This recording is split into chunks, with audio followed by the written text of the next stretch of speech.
Welcome back to Live with Candice and Kris. Welcome back. Welcome back. Glad to have you back. So we talk about reflect and connect, where everything that's going on mentally, physically, and spiritually, we're discussing it all. And Jada Pinkett Smith is back in the news again, dogging out Will Smith. But before we get into it, let's take a look at this short video. Will and I talk about a lot is the journey. I mean, we started in this at a very young age, 22 years old.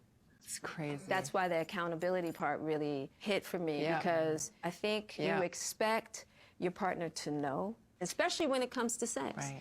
It's like, well, if you love me, you should know. Right. You know what I mean? Yeah. If you love me, You should be able to read you my should mind. read my mind. Yeah. You know what I mean? That's a huge pitfall. That's a huge pitfall. Yeah, it is.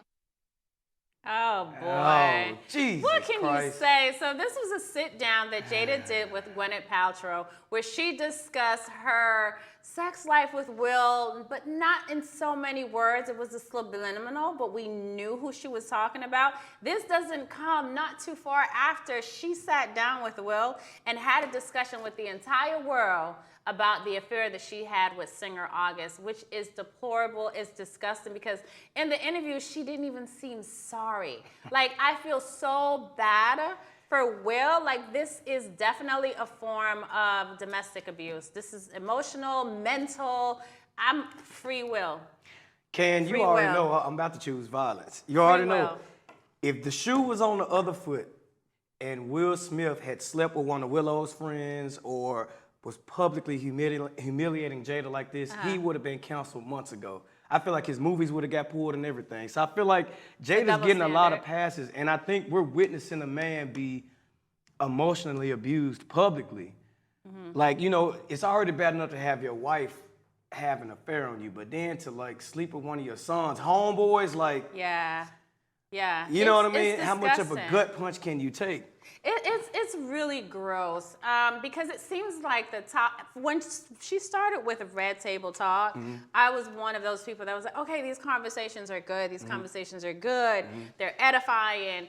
But the more it went on, it's all about Will in her bedroom. Yeah. I need you to get it together, Jada. Do you remember when she had the conversation about she was a toy addict? No, for real. Seriously? Yes, she was addicted to masturbation. Like, this is real. I think she has a real problem.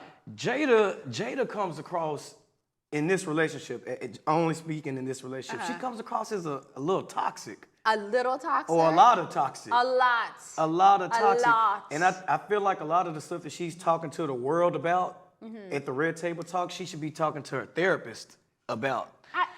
It's so sad. Like, Will sits there and he looks like, help.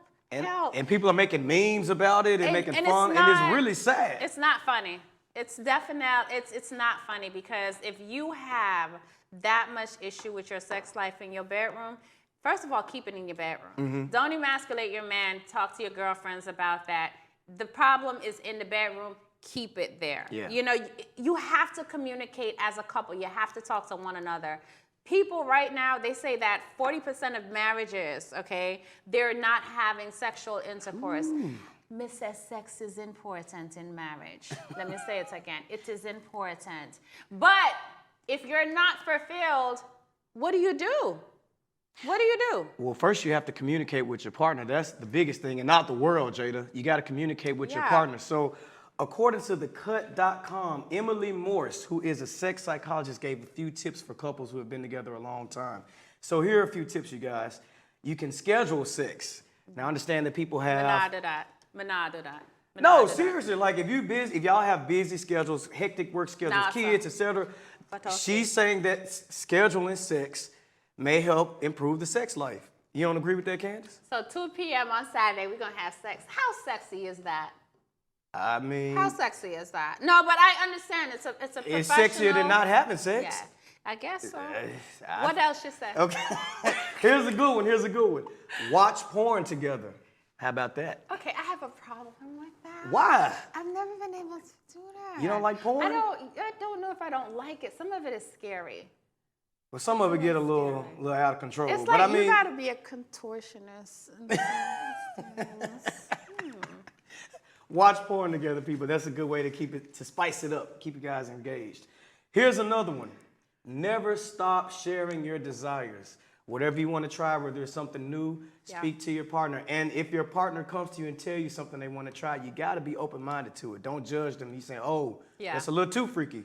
But not only that, you can also enter into new things. It doesn't have to be over the top. At least you can meet each other halfway. Yeah. There is a halfway point where you can please one another. Maybe not go all the way to being tied up and beaten. Yeah. But how about use a scarf? You know, just think outside the box. Yeah.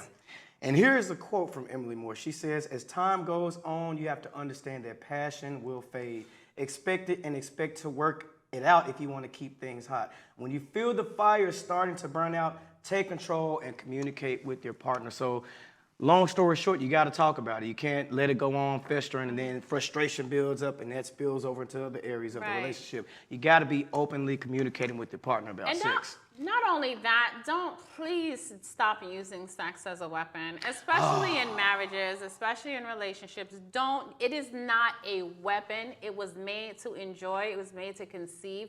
That's not what it's made for, okay? So like Kris said, go ahead, talk to your partner, but not only talk to your partner, go out, do something different, spice it up. You know what? It's always good when you set the atmosphere too. Some people need that. They have candles. They have the aromatherapy going. You got the music. Gotta set that mood. Put on a little Teddy P, a little, you know what I'm saying? Set the mood. Set the mood. But whatever that mood is and whatever that looks like for you, please just don't put it out there publicly. Keep it to yourself. But that's our show for today. I hope you enjoyed it. We enjoyed having you. Remember to connect with us on social media, live with Candice and Kris. We want to hear from you, your comments, your concerns, all of it. See you guys next time. Lot good.